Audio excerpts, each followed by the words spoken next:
Capítulo 1. Sua esposa. A parte difícil para a esposa que ora, além do sacrifício do tempo, é manter um coração puro. Ele deve estar limpo diante de Deus para que você possa ver os bons resultados. É por isso que antes de orar pelo marido, deve-se começar a orar pela esposa. Se você sentir ressentimento, ira, incapacidade de perdoar ou tiver uma atitude ímpia, mesmo que haja uma boa razão para isso, terá dificuldade em obter respostas às suas orações. Mas se puder entregar esses sentimentos a Deus com total sinceridade e depois passar à oração, não há nada que possa mudar mais radicalmente um casamento.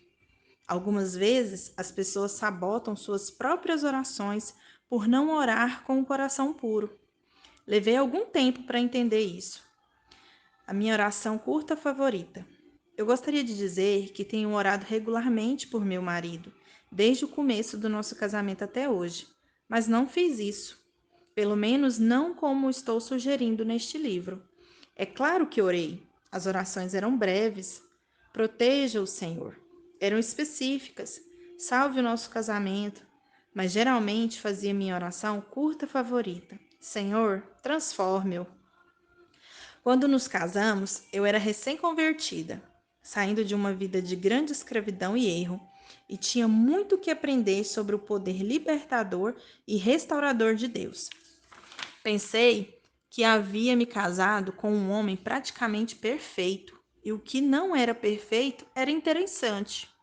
Com o passar do tempo, o interessante passou a irritar-me, e o perfeito transformou-se em excesso de perfeccionismo. Cheguei à conclusão de que o que mais me irritava nele tinha de ser mudado, e então tudo ficaria bem. Levei alguns anos para compreender que meu marido jamais se tornaria aquela imagem que eu idealizara. Foram necessários mais alguns anos para entender que eu não poderia transformá-la a meu modo. De fato, só quando levei a Deus o que me preocupava é que comecei a ver alguma diferença. As coisas também não aconteceram da maneira como pensei que seriam. Foi em mim que Deus trabalhou primeiro. Fui eu que comecei a mudar. Meu coração tinha de ser abrandado, humilhado, moldado, quebrantado e reconstruído antes que Deus sequer começasse a trabalhar em meu marido. Tive de aprender a ver as coisas segundo a perspectiva de Deus e não como eu pensava que deveriam ser. Aos poucos, compreendi que é impossível entregar-se à oração por seu marido sem primeiro examinar o seu próprio coração. Eu não podia ir a Deus e esperar respostas à oração se abrigava em meu íntimo indisposição para perdoar, amargura ou ressentimento. Não podia fazer minha oração curta favorita sem reconhecer no mais profundo da minha alma que tinha de fazer primeiro a oração curta favorita de Deus. Senhor, transforme-me. Quem? Eu mudar? Não diga que não avisei. Quando orar pelo seu marido, em especial com a esperança de mudá-lo, é claro que você poderá esperar algumas transformações, mas as primeiras mudanças não serão nele, serão em você. Se isso a deixar tão zangada quanto eu fiquei, você dirá: espere um pouco. Não sou eu quem precisa mudar nesta casa. Mas Deus vê coisas que nós não vemos. Ele sabe onde há espaço para melhorar. Ele não precisa procurar muito para descobrir em nós atitudes e hábitos que estão em desacordo com a sua perfeita vontade. Ele exige que não pequemos em nosso coração, porque o pecado nos afasta de Deus e impede que nossas orações sejam respondidas. Se eu, no coração, contemplar a vaidade, o Senhor não me teria ouvido. Deus quer que nossos corações permaneçam retos, para que as respostas às nossas orações não sejam prejudicadas. Essa exigência é especialmente difícil quando você sente que seu marido pecou contra você com grosseria, desrespeito, indiferença, irresponsabilidade, infidelidade, abandono, crueldade ou abuso.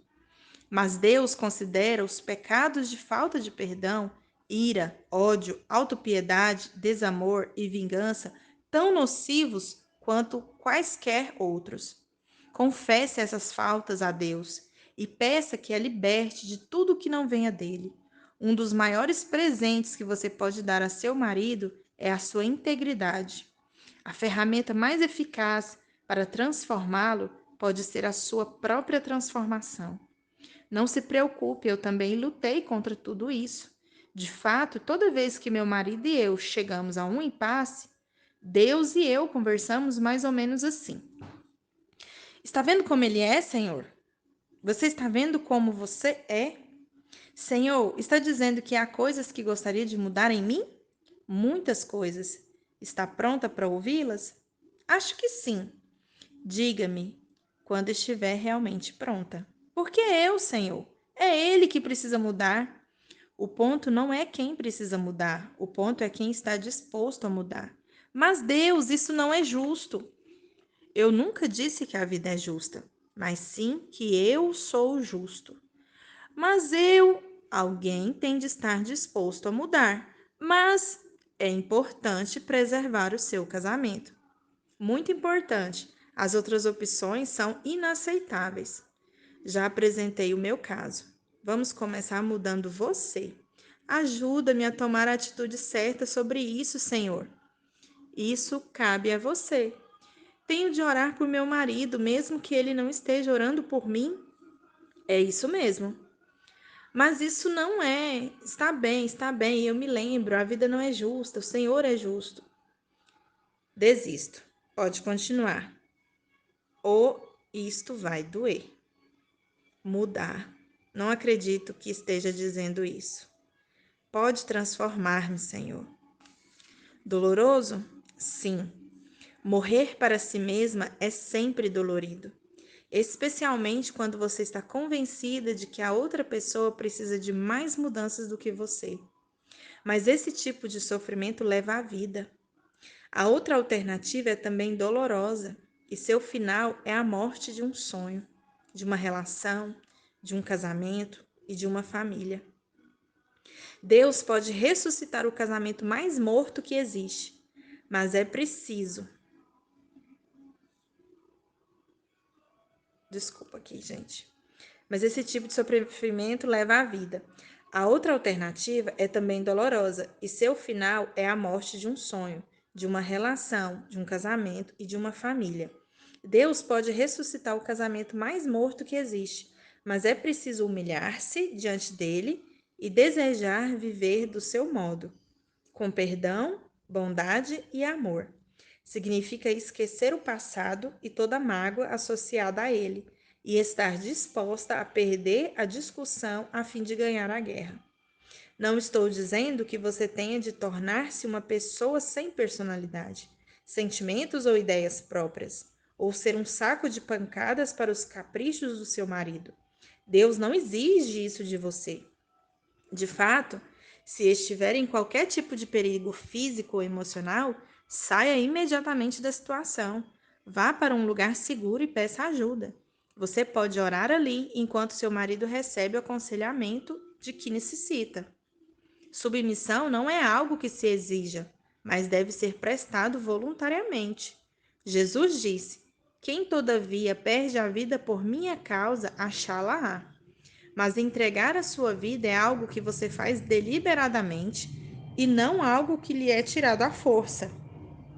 O que estou dizendo é que a sua atitude deve ser: seja qual for a sua vontade, Senhor, mostre-me e eu a farei. Significa estar disposta a morrer para si mesma e dizer: transforma-me, Senhor. A linguagem do supremo amor. Algo surpreendente acontece em nosso coração quando oramos por outrem. A inflexibilidade se desfaz. Tornamo-nos capazes de superar as mágoas e perdoar. Acabamos até amando a pessoa por quem oramos. É milagroso. Isso acontece porque quando oramos, entramos na presença de Deus e Ele nos enche com seu espírito de amor. Quando você ora por seu marido, o amor de Deus por ele irá crescer em seu coração. Você irá descobrir também o amor por você crescendo no coração dele, sem que ele saiba sequer que você está orando a seu favor. É por isso que a oração é a linguagem suprema do amor. Ela consegue comunicar-se de uma forma como nós não conseguiríamos. Já vi mulheres que não sentiam mais amor pelo marido, descobrirem que esses sentimentos vieram com o tempo, à medida que oravam. Algumas vezes elas se sentiram diferentes logo depois da primeira oração sincera. Falar com Deus sobre o seu marido é um ato de amor. A oração dá lugar ao amor, que gera mais oração, que por sua vez dá lugar a mais amor. Mesmo que a sua oração não seja feita por motivos completamente generosos, eles irão tornar-se menos egoístas à medida que a oração continuar. Você irá perceber que está sendo mais amorosa em suas reações. Notará que problemas que antes provocavam conflitos entre ambos deixarão de ocorrer.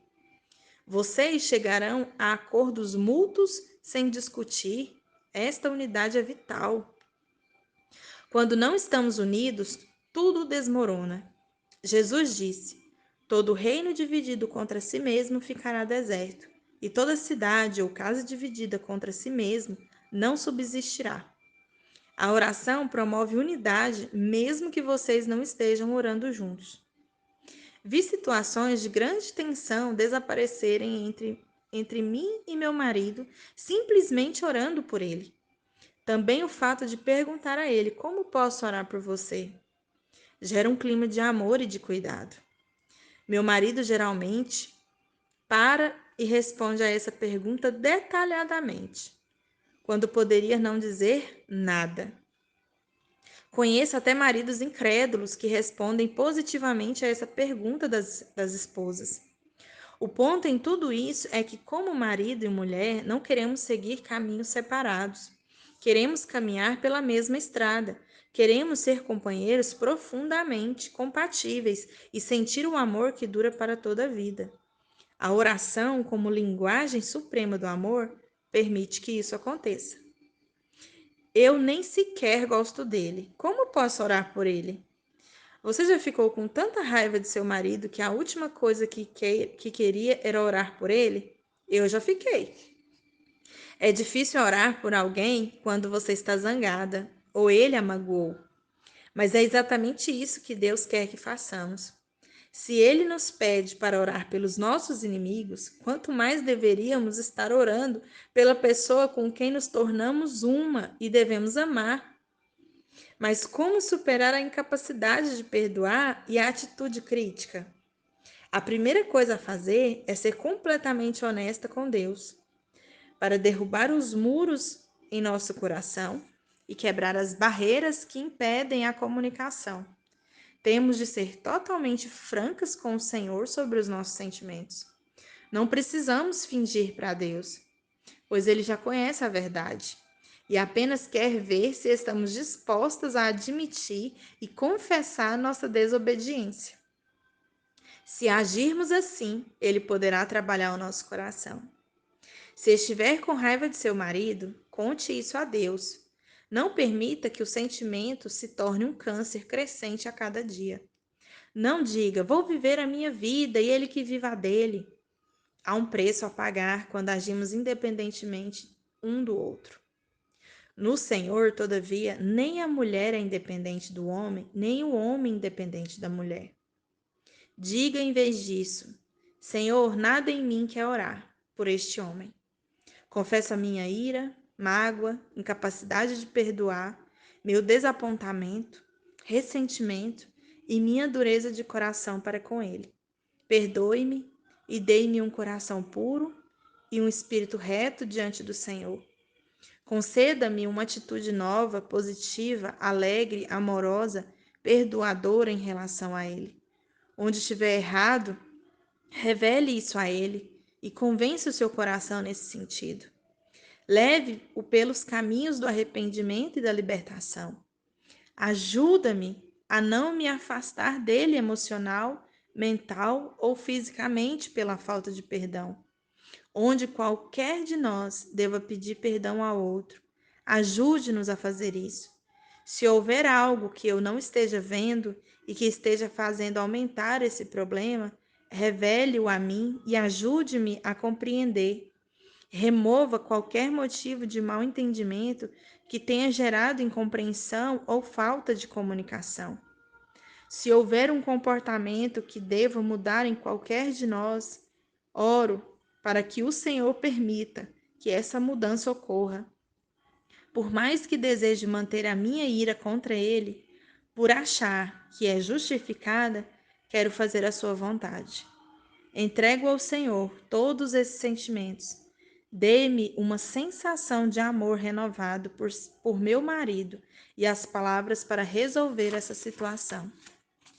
Se você se achar capaz, tente esta pequena experiência e veja o que acontece. Ore todos os dias por seu marido durante um mês, baseando-se a cada dia em um dos 31 motivos incluídos nos 31 capítulos deste livro. Peça a Deus para derramar as suas bênçãos sobre ele e encher vocês dois com o seu amor. Observe se o seu coração não se abranda em relação a ele. Note se a atitude dele também não muda. Observe se o relacionamento de vocês não está melhor.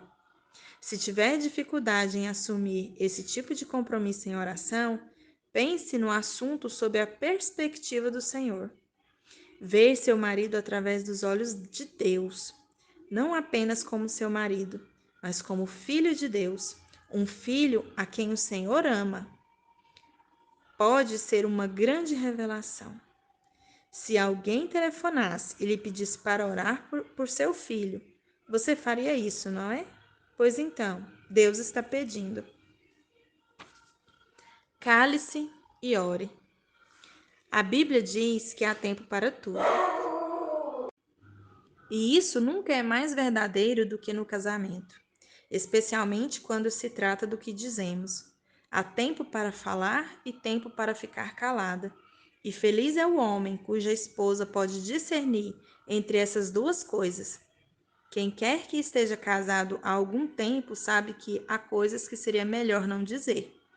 A esposa tem a capacidade de magoar o marido mais do que qualquer outra pessoa, e ele pode fazer o mesmo com ela.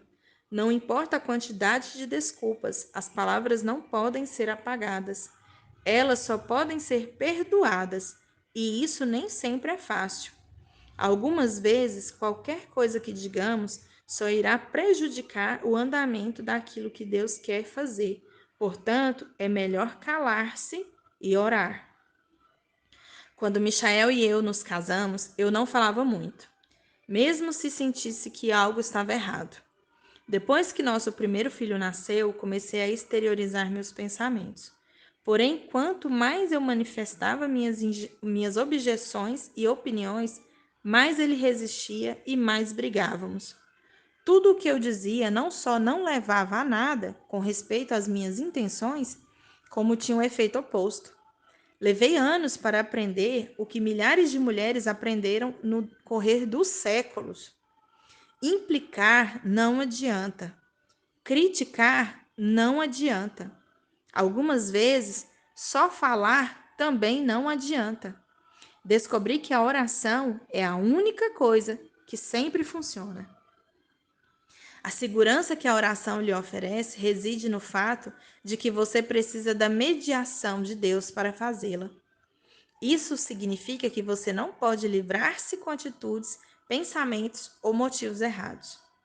Quando oramos, Deus revela em nossa personalidade aquilo que resiste à sua ordem das coisas. Meu marido não fará algo que ele não queira, e se o fizer, os membros mais próximos de sua família pagarão por isso. Se há alguma coisa que eu realmente quero que ele faça, aprendi que devo orar sobre o assunto até que eu tenha a paz de Deus em meu coração para só então pedir. Às vezes, nessas ocasiões, Deus muda o meu coração ou me mostra um modo diferente de agir, não precisando, portanto, dizer nada. Se tenho que dizer algo, tento não falar impensadamente. Oro primeiro, pedindo a orientação de Deus. Levei, porém, bastante tempo para entender isso. Num dia em que li o Provérbios, melhor é morar numa terra deserta do que com a mulher rixosa e iracunda. Por alguma razão, essas palavras tocaram um ponto sensível. Mas, Senhor, questionei. E o Provérbio 27:5? Melhor é a repreensão franca do que o amor encoberto. As esposas não têm de dizer ao marido quando alguma coisa está errada? Ele replicou: tudo tem o seu tempo determinado e há tempo para todo o propósito debaixo do céu.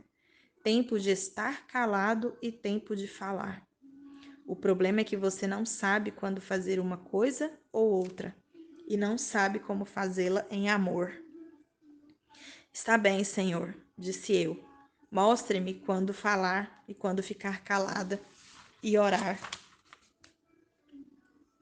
A primeira oportunidade para isso veio na mesma hora.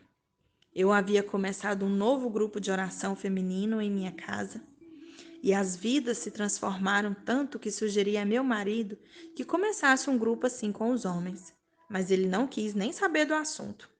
Não tenho tempo, foi a sua resposta de desagrado com a ideia. Quanto mais eu falava a respeito, mais irritado Michael ficava. Depois de receber as instruções de Deus, cale-se e ore. Decidi tentar essa abordagem. Deixei de falar na questão e comecei a orar. Pedi também ao meu grupo de oração que orasse comigo. Fazia mais de 2 anos que eu deixara de mencionar o assunto a ele e começara a orar. Quando Michael anunciou um dia subitamente que estava organizando um grupo semanal de oração para homens. O grupo continua se reunindo desde então, e meu marido ainda não sabe que eu orei. Embora tenha levado mais tempo do que eu queria, o fato aconteceu. E houve paz na espera, o que não haveria ocorrido se não tivesse ficado calada.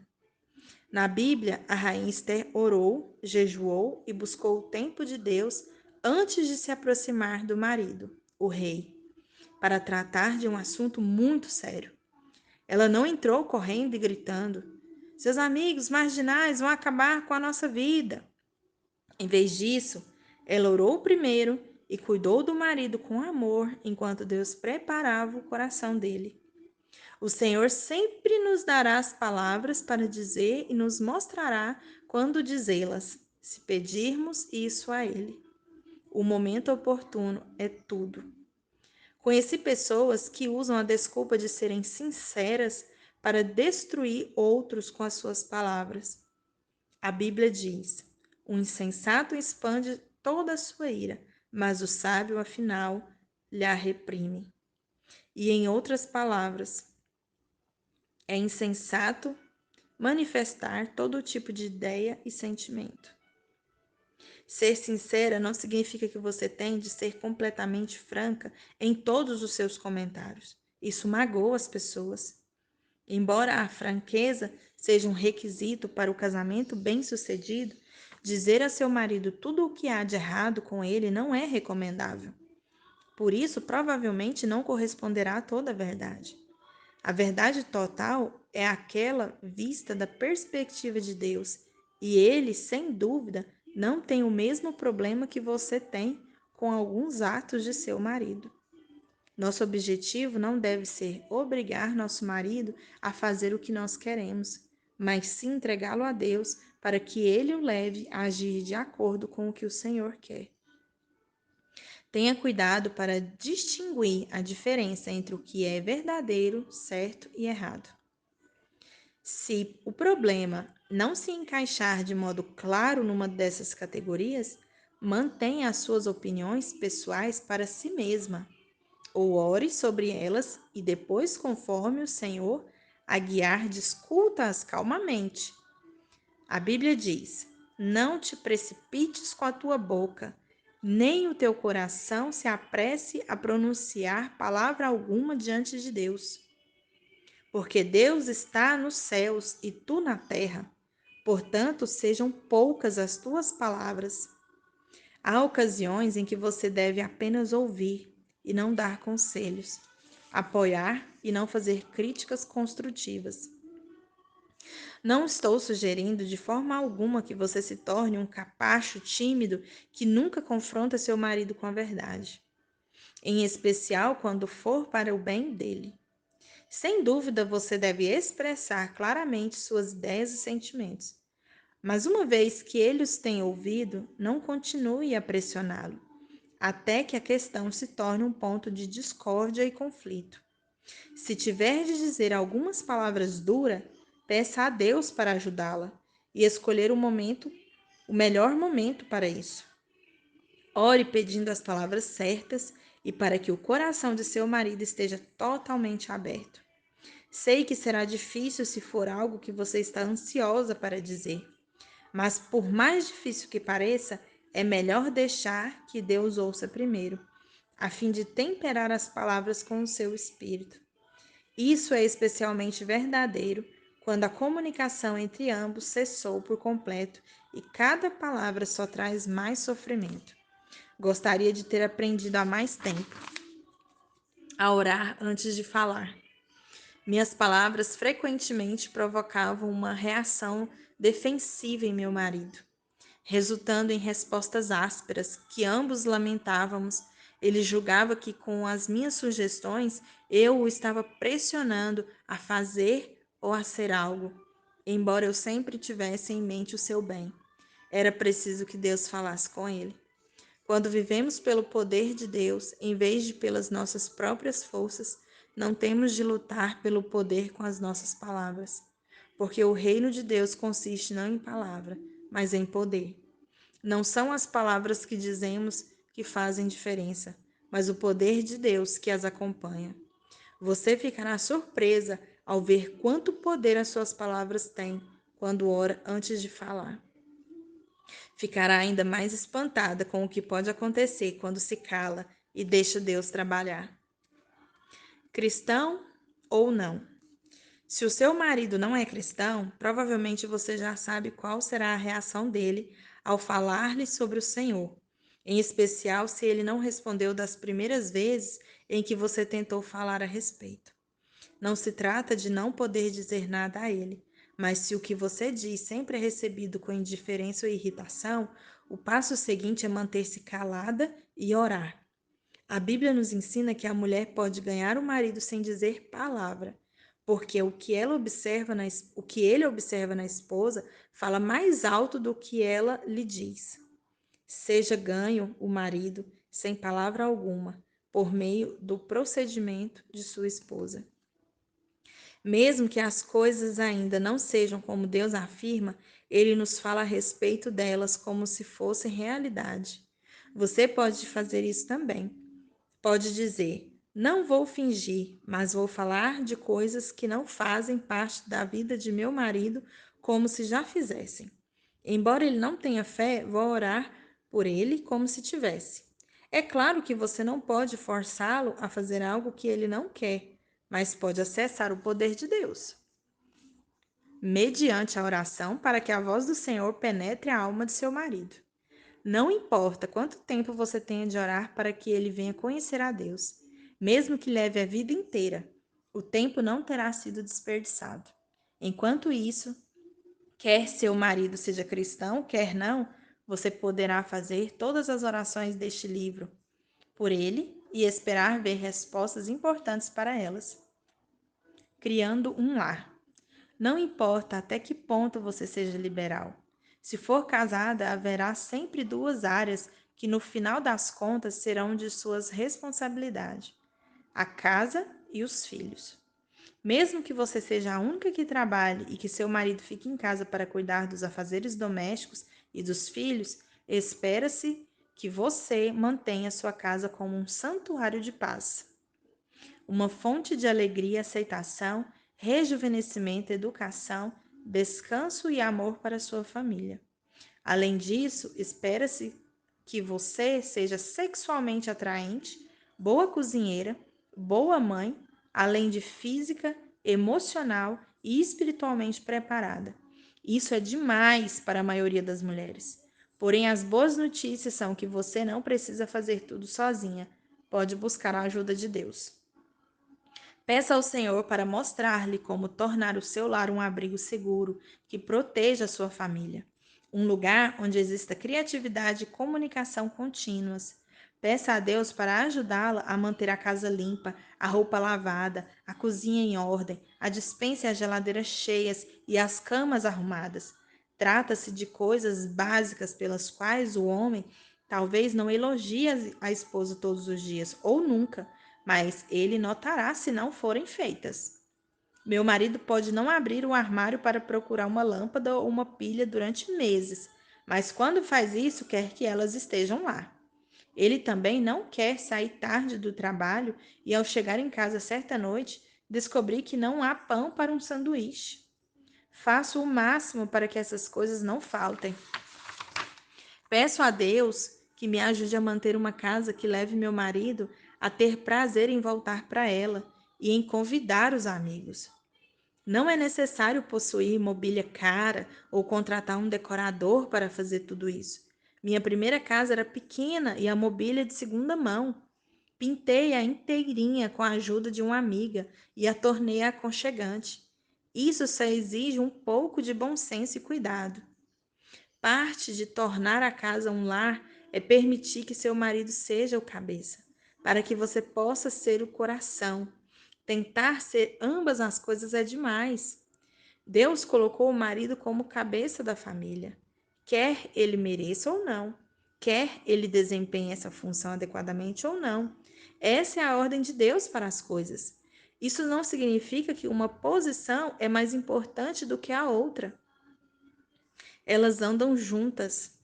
Se o seu marido deve ser o cabeça da casa, você tem de permitir-lhe a liderança. Se você deve ser o coração do lar, terá de dar os passos necessários para isso, ainda que você contribua de modo relevante para o sustento financeiro. Tentar inverter essa ordem dá lugar a um constante conflito.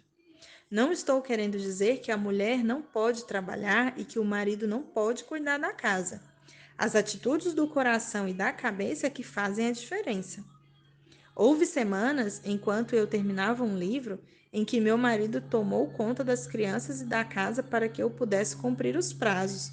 Isso nunca depreciou a sua autoridade ou me fez usurpar a sua posição. Foi algo que ele fez por mim. Houve ocasiões em que ele precisou que eu trabalhasse para que ele pudesse descansar. Fiz isso por ele. Trata-se de um equilíbrio delicado para a maioria das pessoas e, portanto, é melhor orar para que a integridade das suas posições no lar, cabeça e coração, não fiquem comprometidas. Manter a ordem na casa não significa que ela tem de ser perfeita, mas não deve ficar fora de controle. Se você estiver trabalhando tanto quanto ele para o sustento da casa, as responsabilidades domésticas devem ser compartilhadas. Se ele não quiser compartilhá-las, gastar uma certa quantia em dinheiro para que alguém ajude você algumas horas por semana é mais barato do que um divórcio, um terapeuta, um médico ou um funeral. Peça a Deus que lhe mostre o que fazer nesse caso. Tudo o que eu disse sobre o lar se aplica também ao seu corpo, alma e espírito. Algum esforço deve ser feito para mantê-los. Ouvi certa vez um programa de rádio em que uma mulher telefonou para queixar-se a um psicólogo que o marido lhe dissera que não era mais atraente. O psicólogo respondeu: "O que você está fazendo para ser atraente?" A mulher não teve resposta. O ponto é este: ser atraente não acontece por si só. Até as mulheres mais deslumbrantes do mundo fazem muito para manter sua aparência sempre atraente. A rainha Esther era uma das mulheres mais belas em seu país. E mesmo assim ela passou um ano se embelezando antes de encontrar o rei. Temos de perguntar a nós próprias a mesma coisa. O que estou fazendo para me tornar atraente para meu marido? Estou sempre limpa e cheirosa? Faço exercícios com frequência para manter meu corpo interna e externamente sadio? Procuro preservar minhas forças e vitalidade com uma dieta sadia? Minhas roupas são atraentes? E mais importante que tudo, passo tempo a sós com Deus todos os dias? Garanto que quanto mais tempo você passar com o Senhor, mais radiante se tornará. Enganosa é a graça e vã a formosura, mas a mulher que teme ao Senhor, essa será louvada. Provérbios 31:30. Você precisa investir em si mesma. Sua saúde e seu futuro é egoísmo não fazer isso. Ore a Deus para mostrar-lhe os primeiros passos e depois capacitá-la a dá-los. Convide o Espírito Santo para habitar no seu coração e no seu lar, libertando-se das expectativas. Estávamos casados há pouco, quando um dia meu marido me telefonou do escritório e pediu que eu preparasse um prato especial de frango para o jantar. Fui ao mercado, comprei os ingredientes, preparei o prato e quando ele chegou em casa, foi entrando e dizendo: Não estou com vontade de comer frango hoje, prefiro carne. Não é preciso dizer o que me passou pela mente, porque tenho a certeza de que você sabe. Esse não foi um incidente isolado. Outros aconteceram com frequência. Não posso enumerar as vezes em que Michael prometeu estar em casa para o jantar e 10 minutos depois de o jantar estar pronto, telefonou para dizer que ia trabalhar até tarde e comeria com os colegas. Aprendi finalmente que não adiantava ficar zangada, magoada ou ressentida. Isso só piorava as coisas. Ele se colocava na defensiva por pensar que eu não entendia a situação. Compreendi que era mais saudável para nós dois se eu deixasse de lado as minhas expectativas. A partir de então, preparava as refeições apenas para mim e as crianças. Se Michael pudesse juntar-se a nós, era uma surpresa agradável. Se não pudesse, eu conseguia sobreviver. Aprendi que quando coisas desagradáveis acontecem, é melhor lembrar-me das boas qualidades de meu marido. Recordo-me de como ele me ajuda algumas vezes com os trabalhos domésticos e a cozinha. Ele é fiel e não me dá motivo para duvidar disso. É cristão e vai à igreja, lê a Bíblia, ora e possui padrões morais elevados. Ele me ama e a nossos filhos, usa seus talentos para a glória de Deus, é um homem bom e generoso. As coisas poderiam ser bem piores. Portanto, não vou me queixar se ele está ou não em casa para o jantar. Acho que se eu pudesse ajudar uma recém-casada em qualquer área, seria para dissuadi-la de iniciar o casamento com uma enorme lista de expectativas e depois frustrar-se porque o marido não corresponde a elas. É claro que há alguns itens básicos que devem ser tratados antes do casamento, tais como fidelidade, sustento financeiro, honestidade, bondade, decência, padrões morais elevados, amor e proteção. Se você não tiver essas coisas, poderá pedi-las. Se ainda assim não conseguir obtê-las, poderá orar. Mas quando se trata de pontos específicos, você não pode exigir que uma única pessoa satisfaça todas as suas necessidades. O homem pode sentir-se excessivamente pressionado em ter de fazer isso e ainda realizar seus sonhos. Em vez disso, leve suas necessidades a Deus em oração e espere dele as respostas.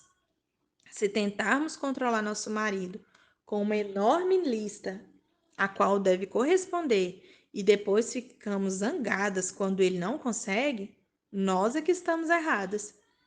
Os maiores problemas em meu casamento ocorreram quando minhas expectativas do que eu pensava que Michael devia ser ou fazer não coincidiam com a realidade de quem ele era.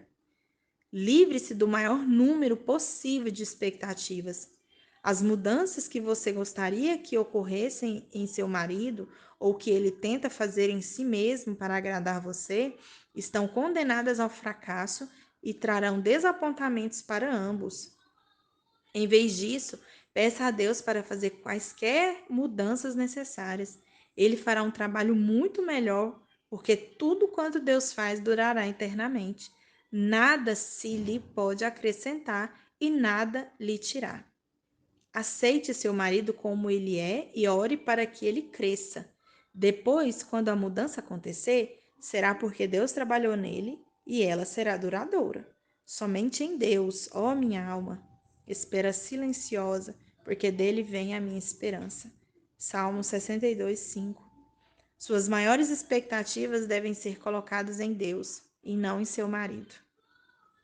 Com todo o respeito devido, é interessante que Deus exija que o marido ame a esposa, mas exige que a esposa, tenha respeito pelo marido. Não obstante vós, cada um de per si também ame a própria esposa como a si mesmo, e a esposa respeite ao marido. Suponho que a mulher alguma iria casar-se com um homem a quem não amasse, mas é comum que a mulher perca o respeito pelo marido depois de estarem casados há algum tempo. A perda de respeito parece preceder a perda de amor, e é mais triste para o homem do que pensamos. As consequências podem ser muito sérias. A mulher do rei Davi, Mical, viu seu marido dançando de alegria perante o Senhor na frente do povo, sem as suas vestes reais e só com as roupas de baixo, quando a arca da aliança estava entrando na cidade. Mical não só não participou da alegria dele, como também desprezou. Ela criticou o marido de vez de compreender a situação sob a perspectiva de Deus. Mical pagou caro pela sua falta de respeito. O juízo de Deus fez com que não pudesse ter filhos. Creio que não só trazemos infelicidade para o nosso casamento e nosso marido quando não o respeitamos, com isso também fecha a porta para uma nova vida em nós. Em outro exemplo, a rainha Vasti se recusou a apresentar-se ao rei quando ele a chamou. O rei estava dando uma festa para seus amigos. Ele se sentia alegre e queria exibir sua linda esposa. Tudo o que lhe pediu foi que pusesse roupas reais, colocasse a coroa de rainha e fizesse uma aparição real para os convidados. Ela recusou-se, sabendo muito bem que isso seria humilhante para ele. Porém, a rainha Vasti recusou vir por intermédio dos eunucos, segundo a palavra do rei, pelo que o rei muito se enfureceu e se inflamou de ira. Esther 1:12. O resultado foi que Vasti perdeu a sua posição de rainha. Ela não só fez um mal ao marido, o rei, mas também ao povo, a não ser que a mulher queira perder a sua posição como rainha do coração do marido e magoar, além disso, a família e os amigos. Ela não deve humilhar o esposo por mais que pense que ele mereça. O preço é alto demais. Se isso já lhe aconteceu e você está ciente de haver desrespeitado seu marido, confesse isso a Deus neste momento. Diga: Senhor, confesso que não estimo meu marido da maneira como a sua palavra diz que devo. Há um muro em meu coração que sei que foi levantado para proteger-me contra a possibilidade de ser magoada, mas eu estou pronta a derrubá-lo para que meu coração possa curar-se. Confesso às vezes que mostrei desrespeito por ele. Confesso diante do Senhor o pecado expresso em minha atitude e palavras desrespeitosas. Mostre-me como desmanchar essa barreira sobre as minhas emoções, a qual me impede de ter o amor incondicional que o Senhor quer que eu tenha. Quebre o muro endurecido ao redor do meu coração e mostre-me como respeitar meu marido, conforme sua vontade. Dê-me o verdadeiro amor por ele, Deus, e ajude-me a vê-lo da maneira como o Senhor o vê. Orar desse modo lhe permitirá ver o potencial de seu marido para a grandeza e não as suas falhas. A oração a capacitará a dizer algo positivo que irá animar, edificar, dar vida e renovar seu casamento. O amor diminui se nos fixamos nos aspectos negativos. O amor cresce se enfocamos os positivos. Quando você olhar seu marido por meio do coração de Deus, poderá enxergar com outros olhos. Haverá momentos em que você não conseguirá saber de onde o seu marido vem, o que ele está sentindo e por que está fazendo as coisas que faz, a não ser que tenha discernimento de Deus. Peça ao Senhor que o dê a você. Quando estiver orando por si mesma, a esposa dele, lembre-se do modelo da esposa virtuosa da Bíblia. A passagem diz que ela cuida da sua casa e faz isso muito bem. Sabe como comprar e vender e faz bons investimentos. Mantém-se saudável e forte e se veste de maneira atraente. Trabalha com diligência e possui habilidades lucrativas. É generosa e se prepara conscienciosamente para o futuro. Contribui para a boa reputação do marido. É forte, íntegra, honrada e não teme envelhecer. Fala com sabedoria e bondade. Não permanece ociosa, mas observa cuidadosamente o que se passa em sua casa. Seus filhos e marido a louvam.